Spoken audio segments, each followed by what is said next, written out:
Good morning dear students. आज हम कक्षा 10 विषय हिंदी स्पर्श पार्ट 2 यानी स्पर्श पार्ट 2 पद्यभाग पाठ संख्या 3। पाठ का शीर्षक रहेगा हमारा बिहारी के द्वय। जैसा कि हमने इससे पहले पाठ के प्रवेश के माध्यम से बिहारी का परिचय और पाठ संबंधित जो परिचय था जो आपको पहले पार्ट 1 के अंतर्गत मैंने सारा सब कुछ बता दिया। बिहारी का जीवन परिचय और बिहारी के लिखने के कारण और बिहारी की मुख्य विशेषताएं वो सारी की सारी पहले भाग में हमने बताने का प्रयास किया। आइए अब हम आगे बढ़ते हैं। आज की क्लास के अंतर्गत हमारे स्पर्श भाग के अंतर्गत बिहारी के दोहे जो रत्नाकर जिसे कहेंगे उसमें से लिया गया है। जगन्नाथ दास रत्नाकर ने जो संकलन किया गया है तो उन्होंने 8 दोहे हमारे पाठ्य पुस्तक में रखे गए। आज हम 8वां दोहा का सार सहित अर्थ और व्याख्या पढ़ने का प्रयास करते हैं।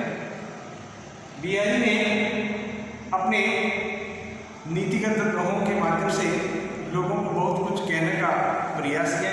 देखिए सारे दोहे उनकी रीति और नीति दोनों तरह के संगार के लिए यानी उन्होंने पूरे मिक्स रूप में बताने का प्रयास किया। अब देखिए प्रत्येक दोहे का अलग अर्थ जानने का प्रयास करते हैं, उसके बाद हम उनकी बातों को और सही तरह से समझ पाएंगे। आइए सबसे पहले हम इन दोनों को पढ़ने का प्रयास करते हैं, उसके बाद आगे देखिए। सुहोत कोड़े ऋतु पटु श्याम सरोदे गात मानव निर्मणि सैन्य पर आत्म परियो प्रभात केलाने एकत बचत कई मयूर प्रभात जगत तपोवन सो कियो दृढ़ दाग अधिकार बत्र से लाल की मूली धरी लुकाए सोम करे भोज हसे नैन करे नट जाए कहत नटत रिजत खिजत मिलत खिलत गलजियात बड़े भोन में अर्थ है नैनो से सब बात। आगे कहते हैं बेटी रही पति सगन बन बेटी सिकंदर माए देगी दुपरी जेठ की चाओ चाहती चार कागज पर लिखत बनत कहत संदेशु लजियात कही सब कहियो यो मेरे ही की बात। फिर देखिए सातवां है प्रगट भय राजकुल प्रगट भय राजकुल सुरसु बसे ब्रज आई मेरे हरो क्लेश सब केशव केशव केशव राय जब माला सापे तिलक सरेना एको कामु मन नाचे नाचे वर्धा साचे राचे राम। तो देखिए 8 प्रकार के हमारे दोहे जो अलग अलग प्रकार से जिसमें नीति भी कह सकते हैं, संगार भी सकते हैं, रीति भी कह सकते हैं। इस प्रकार से दोनों के माध्यम से हमें बहुत कुछ बिहारी समझाने का प्रयास किया। उन्होंने प्रत्येक व्यक्ति विशेष को इशारों में बहुत कुछ बताने का प्रयास किया। आइए अब हम जानते हैं प्रत्येक दोहे का सार सही अर्थ और व्याख्या। सोत कोड़े ऋतु पटु श्याम सरोदे गात मानव निर्मणि सैन्य पर आत्म परियो प्रभात। ये दो है, इसके ऊपर मैंने कुछ पहले से आपको उसके शब्दार्थ लिखे। जैसे पीतू यानी पीला, पटु माने वस्त्र, श्याम माने आप जानते हैं श्याम वर्ण श्री कृष्ण के लिए आया गया, श्री कृष्ण को भी कह सकते हैं और काले रंग सलोने से ज्यादा सुंदर कहा जाता है। गात माने हमारे शरीर से कहा गया है। फिर देखिए सेल माने पर्वत से कहा जाता है, ये पर्वत के लिए है। पर आत्मा माने धूप को कहा गया है, परियो माने पढ़ना और प्रभास मात्र शुभ है। ये कुछ कठिन शब्द है। तो देखिए यहाँ पहले दोहे के अंतर्गत कवि बिहारी ने श्री कृष्ण के लिए कहा गया है। वे कहते हैं कि श्री कृष्ण के सांवले सलोने शरीर पर जब पीले वस्त्र बहुत सुंदर फबरे या अच्छे लगे, उस बातों को लेकर उन्होंने लिखने का प्रयास किया है। श्री कृष्ण अपने वेशभूषा के अंतर्गत पीले वस्त्र को दान करते और इसीलिए पीले वस्त्र बहुत बढ़िया सुशोभित रूप में दिखलाए जाते हैं। तो देखिए उसी बात को लेकर उन्होंने श्री कृष्ण के वस्त्रों की सुंदरता के बारे में बताने का प्रयास किया। उसी का मैंने इस दोहे की रचना की। वे कहते हैं कि सो तो पड़े ऋतु श्याम सरोने गात मानव निर्मणे से पर आत्म प्रयोग प्रभात। वे कहते हैं कि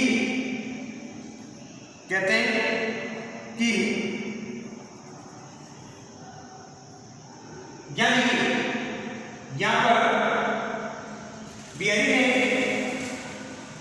इस दोहे के अंतर्गत दो शैलियों या सखियों के माध्यम से बताने का प्रयास किया। एक शैली दूसरी शैली से क्या कहती है उसी पर आधारित ये बताने का प्रयास किया। एक सखी दूसरी सखी से कहती है कि देखें कि सोत ओढ़े तो श्याम वे कहते हैं कि श्री कृष्ण के शरीर पर जो पीले वस्त्र धारण किए गए वो बहुत ही सर्वोत्तम सुंदर दिखलाई देते हैं। यानी श्री कृष्ण के शरीर पर शरीर को कहा गया कि शरीर पर जो पीले वस्त्र धारण किए गए बहुत ही सुंदर फब रहे या अच्छे लगे। तो कहते हैं कि मानव नीलमणि सेवन आत्म प्रयोग होगा। जैसे कि मानव से कहा गया है कि मानव जैसे नीलमणि पर्वत पर जब सूर्य की पहली किरण यानी प्रकाश तथा पीले रंग की किरण आती है और वो कितना ही चमकता है, कितना अच्छा लगता है, इसी प्रकार श्री कृष्ण के रूप सौंदर्य को यह बताने का प्रयास किया है। उदाहरण से कहा गया कि उनकी सुंदरता नीलमणि पर्वत के समान दिखलाई देती है। इसलिए कहते हैं कि जैसे नीलमणि पर्वत पर सुबह की धूप किरणें आ जाती है, और वो बड़ा ही चमकता लगता है, उसी प्रकार श्री कृष्ण के शरीर पर जो पीले वस्त्र धारण किए गए वे बहुत बढ़िया फब रहे, यानी बड़े सुशोभित माने जा रहे हैं। फिर देखिए अगला हम देखते हैं। पहले के अंदर श्री कृष्ण के सौंदर्य का वर्णन किया गया, इसकी सुंदरता का वर्णन किया गया पहले दोहे के अंदर बिहारी ने, और एक सखी के माध्यम से दूसरी सखी को वो इंडिकेट बताते हुए दूसरी सखी को समझाते हुए बताने का प्रयास किया। फिर देखिए आगे देखिए दूसरा है कहलाने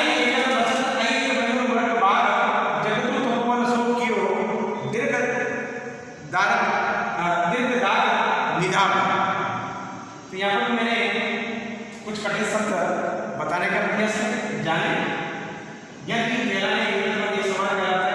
अही माने सांप को या सर्प को कहा जाता है, मयूर माने मोर, मृग माने हिरण, बाघ माने शेर, ये कुछ पशु पक्षियों के नाम है।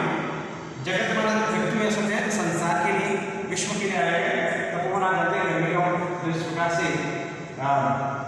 गर्मी में पड़ती या तपस्या के रूप में जो किया जाता है, इसके लिए शब्द का प्रयोग किया गया। दीर्घदार माने भव्य गर्मी के लिए कहा गया है, दीर्घदार माने गर्मी का मौसम। तो देखिए यहाँ पर बिहारी ने अलग अलग पशु और पक्षियों के बारे में कहने का प्रयास किया है कि जंगल में बहुत सारे जीव जंतु बसते हैं, अलग अलग प्रकार के होते हैं, क्योंकि अलग अलग उनकी कार्यशैली होती है। कोई हिंसक होता है, कोई बिना हिंसा के रहता है, यानी एक दूसरे की हत्या भी रहता है। जैसे शेर है तो देखिए यहाँ पर शेर की कार्यशैली अलग है, मोर की अलग है, हिरण की अलग है और सांप की अलग है, यानी आपस में एक दूसरे के दुश्मन है। मोर सांप को मार के खा जाता है, सांप दूसरे जंतु को खा जाता है, हिरण को शेर हिरण को खा जाता है, हिरण घास को खा जाता है। तो देखिए इस प्रकार से उनकी कार्यशैली अलग अलग एक दूसरे के दुश्मन माने गए।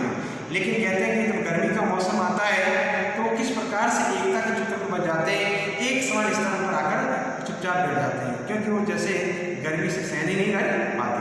उसी बात को प्रेरित होकर बिहारी ने इस दोहे के माध्यम से हमको बहुत कुछ समझाने का प्रयास किया। वे कहते हैं कि गर्मी ने वन में ऐसा तपोवन बना दिया है, गर्मी के मौसम के लिए कहा गया है जब गर्मी आती है कि ऐसा तपोवन यानी तपस्या किस तरीके से कह सकते हैं कि तपोवन बना लिया है कि जो जंगल में रहने वाले सांप, मोर, हिरण और शेर वे सारे के सारे जो आपस में शत्रु हैं, दुश्मन हैं, लेकिन एक स्थान पर आकर बैठ गए हैं। तो आइए इसी बात को लेकर हम आपको समझाने का पूरा का पूरा इसकी व्याख्या समझते हैं कि कहलाने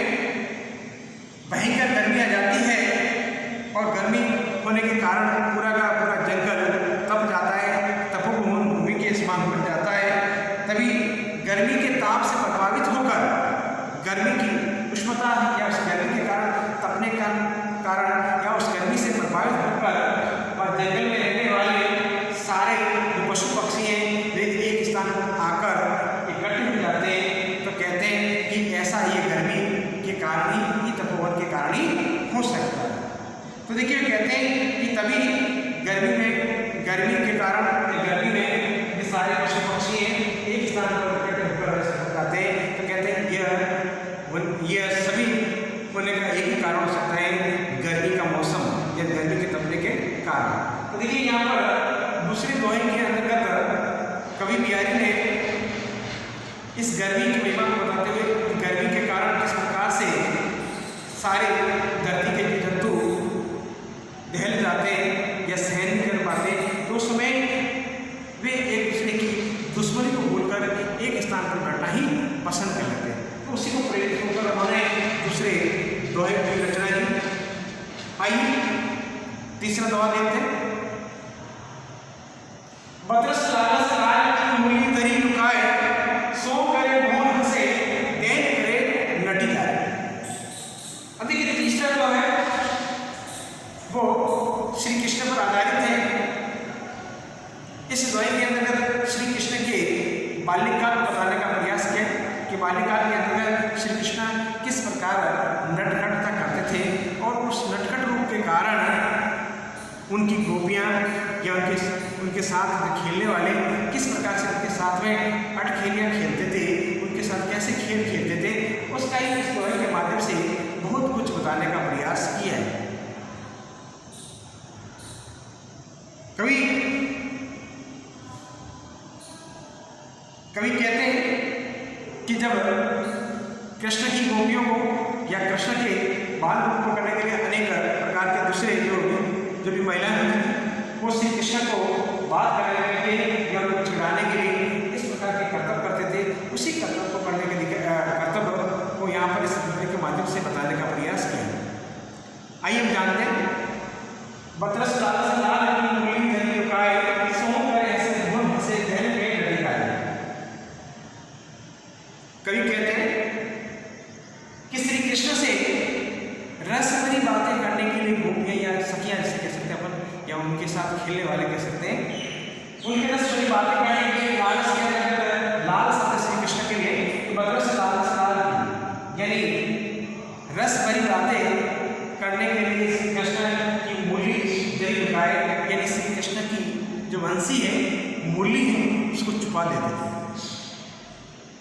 अब देखिए छुपाने के बाद किस प्रकार की प्रतिक्रिया होती थी वो अभी कि सो करे भून से वे कहते हैं कि जो भी महिलाएं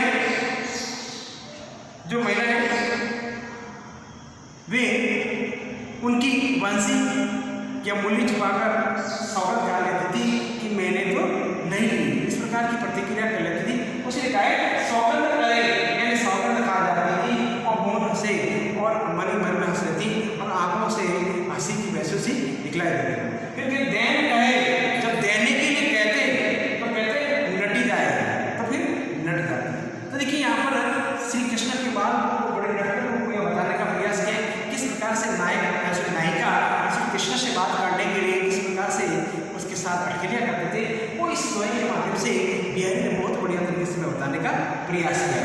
कहते हैं कि श्री कृष्ण से रस भरी बातें करने के लिए नायिका श्री कृष्ण की मूली यानी वंशी छिपा देती थी और जब वापस प्रकार से कहते थे पूछते थे तो वो सौगंध खा जाती थी और अपनी इशारों में बड़ी हंसी और मुस्कुराहट पैदा कर लेती थी। और भी श्री कृष्ण उनसे मांग करते थे, देने के लिए कहते हैं तो बिल्कुल नट जाते।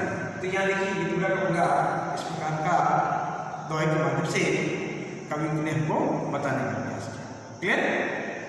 अगले देखिए चौथा बिंदु, कहा भरे कौन में अर्थ है नैनो में सब बात। अब देखिए हमारा नायक नायिका है, हम इसको जानने का प्रयास करें। सबसे पहले कुछ कठिन शब्द है जाने मैंने पूछे इसके भवन शब्द में नैनो मन आंखों से और लज्जा से आकर्षण, ये थोड़े इसके कठिन शब्द है जिनको पहले हम दिमाग में रखेंगे क्योंकि इसकी जब भी व्याख्या करेंगे तो इस प्रकार से जानने का प्रयास करते हैं।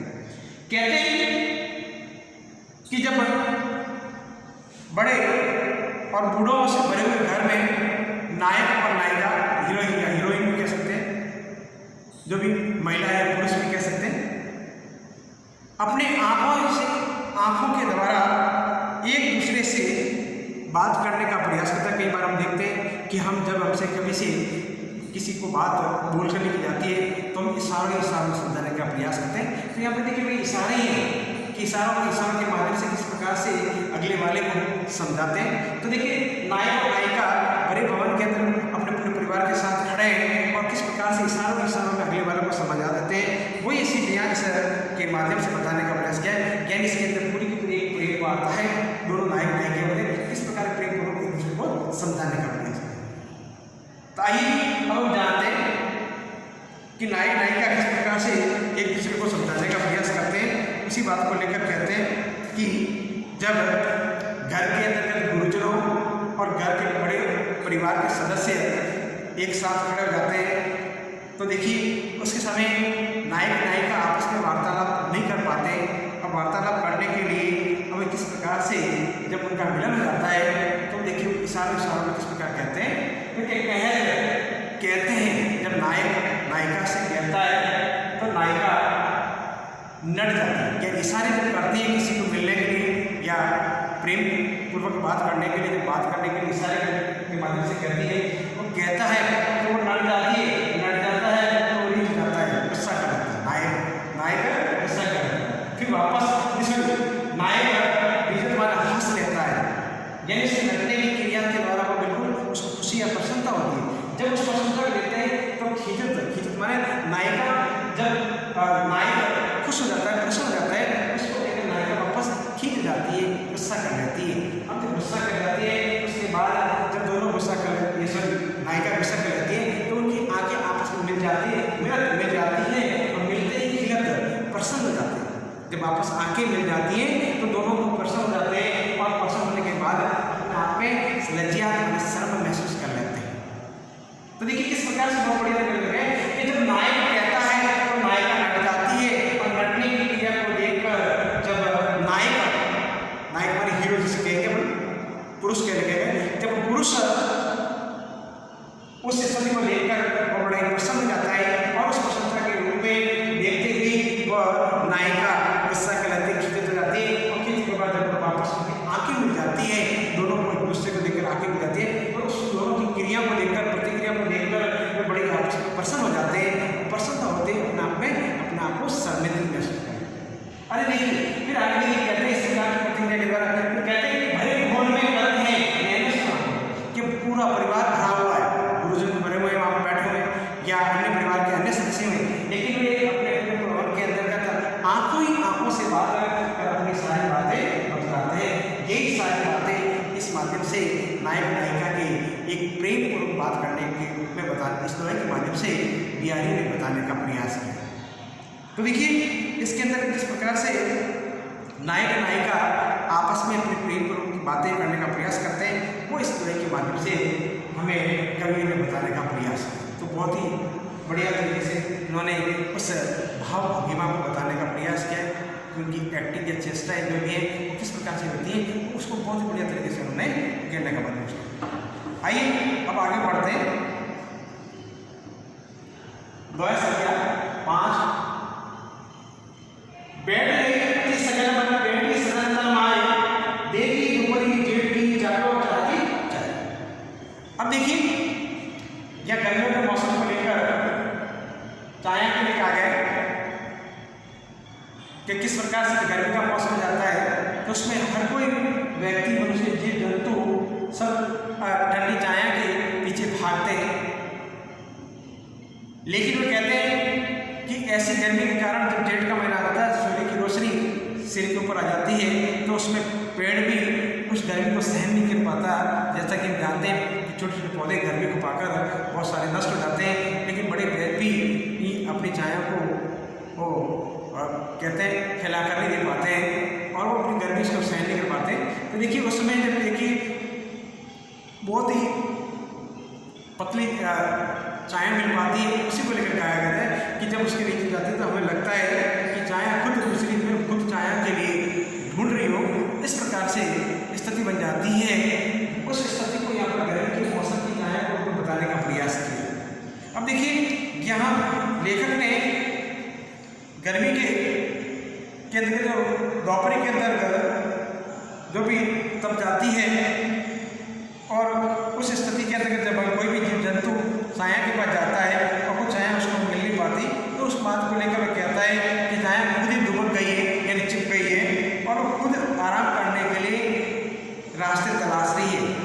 उसी बात को लेकर देखिए गर्मी की स्थिति को इन्होंने बहुत ही बढ़िया तरीके से बताने का प्रयास किया है। तो देखिए कहते हैं, कवि कहता है कि जब जेठ मास की दोपहरी, मानी इस जो ये मंथ चल रहा है ये समझा, इसमें बहुत ज़्यादा गर्मी पड़ती है, जैसे आप सभी जानते हैं। कोई व्यक्ति 5 मिनट के लिए धूप में खड़ा पसंद नहीं करता, तो उस गर्मी के कारण उसको सहन नहीं हो पाता। अब देखिए वही कहता है कि बैठे नहीं अति सगन बेटी सगन करवाए देखी ऊपरी जेठ की जाओ जाती। कवि कहते हैं जब जेठ के महीने के अंतर्गत दोपहर का समय आ जाता है और ऐसा लगता है कि छाया भी अत्यंत घने सघन बन, ये अति सघन बन है, अत्यंत घने घनी सदन मन घर चारों मन चाहे, इस प्रकार से चाहे हो सके सत्य। तो देखिए इस प्रकार से बताने का प्रयास किया कि जेठ की दोपहरी के अंतर्गत ऐसा लगता है कि ऐसा बैठ नहीं रहती सगन बनवाई, मतलब ऐसा लग रहा था कि जो अत्यंत सगन मान घने जगह के अंदर जाकर वह भी पेटी सगन बनवाए, वो अंदर जाकर बिल्कुल जैसे चुप गई हो या बैठ गई हो, ऐसा लगता है। फिर कहते हैं कि ये गर्मी होती है वो उसके शरीर के अंदर बिल्कुल अंदर के रूप में जाकर प्रवेश कर ली। फिर कहते हैं कि मानो देखिए ऊपरी जेठ जाओ जाती, जैसे मानो जेठ के महीने के अंदर जो दोपहर के समय होते हैं और गर्मी को देखकर छाया खुद अपनी छाया के जाकर छुप गई। तो कवि हमें स्पष्ट तरीके से ये बताने का प्रयास करता है कि जब जेठ मास के दोपहरी का समय आता है और ऐसा लगता है कि छाया भी अत्यंत घने जंगलों में जाकर बैठ गई हो और गर्मी से बचने के लिए भ्रमण रूपी शरीर के अंदर प्रवेश गई हो, और मानो सामने जेठ की गर्मी को देखकर भी छाया को चाहने की इच्छा से जाकर लग जाती है, यानी एक दूसरे की सहायता करना भी वह भूल जाती है। तो देखिए यहाँ पर जो हमारी छाया है वो पेड़ों से मिलती है, उसको वो बताने का प्रयास किया और उस गर्मी के मौसम को बताने का प्रयास किया। गर्मी के मौसम के अंदर किस प्रकार से हम प्रताड़ित हो जाते हैं या उसके लिए हम दुखी हो जाते हैं, ये बात यहाँ पर समझाने का प्रयास किया है। तो देखिए गर्मी को उन्होंने इशारा में बताने का प्रयास किया है कि जेठ की दोपहरी के गर्मी का मौसम आ जाता है तो अति सघन वन वाले गहरे जो जंगल होते हैं वहाँ जाकर छाया मिलती है। जैसा आप सभी जानते हैं जहाँ पेड़ पौधे अधिक होते हैं तो वहाँ ही छाया होती है। यदि अकेला पेड़ है तो बड़ी मुश्किल से रह जाता है, और छाया भी कितनी होती है छोटी। तो देखिए यहाँ पर ये कह रहे हैं कि वो लेकर कह रहे हैं जहाँ पर जंगल पेड़ पौधे कम है और छाया कम है, और वह जब वहाँ पर जाते हैं तो लोगों के लिए कम पड़ जाती है, तो इसीलिए वो कह रहा है कि ऐसी गर्मी के अंदर तो वहाँ से जाकर वो सघन वन वाले बड़े बड़े जंगल है जब बहुत ज़्यादा पेड़ पौधे वहाँ जाकर वो छिप गई। उसी बात को लेकर उन्होंने कहा है कि पेड़ नहीं अति सघन वन पेटी सघन करमाए देखी ऊपरी जेठ की छाव जाती है।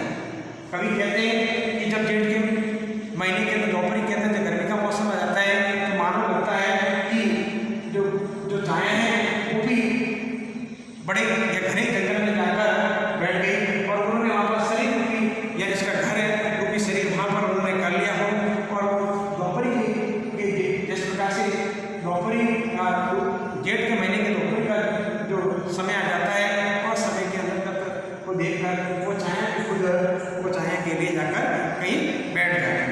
तो देखिए यहाँ पर लेखक ने छाया को इशारों के माध्यम से समझाने का प्रयास किया। फिर आगे बढ़ते हैं। छठा है कागज पर निकटतम भरत कहे संदेश विद्यात कई सब हीरो मेरे ये की बात। क्या देखिए नायक नायिका से रिलेटेड है, हीरो हीरोइन से यानी महिला और पुरुष से रिलेटेड है कि किस प्रकार से प्रेमिका चाहती है कि अपने प्रेमी को अपने हृदय की बात दिल की बात किस प्रकार से बताएं, क्योंकि वह चाहती है अपने दिल की बात उसको कहें। तो देखिए वह अपने मन ही मन के माध्यम से बताने का प्रयास करती है। वह कहती है कि जब मैं अपने मन के अंदर दिल की बात कहूँ तो आप स्वयं अलग प्रेमी से कहा गया है कि उसके दिल का भी धड़कता है और मेरी बात स्वयं ही सुन लेता है। ऐसी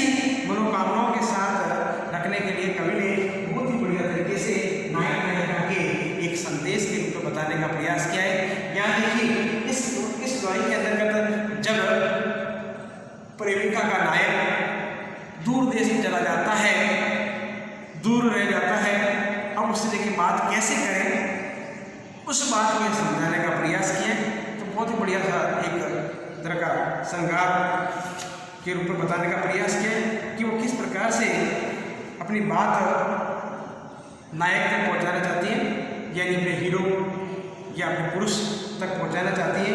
तो देखिए इस ड्राइंग के माध्यम से लेखक ने उनके लिए कहा है जिनका नायक दूर दराज यानी विदेश में रहता हो, बहुत दूर होता, तो किस प्रकार से नायिका अपने पति को अपने मन की बात पहुंचाती है, वो इस ड्राइंग के माध्यम से बनाती है। वो क्या कहते हैं कि कागज पर लिखा था न बना था, कहा था संदेश की लज्जात, कहिए सब लिखो यो मेरी ही की बात।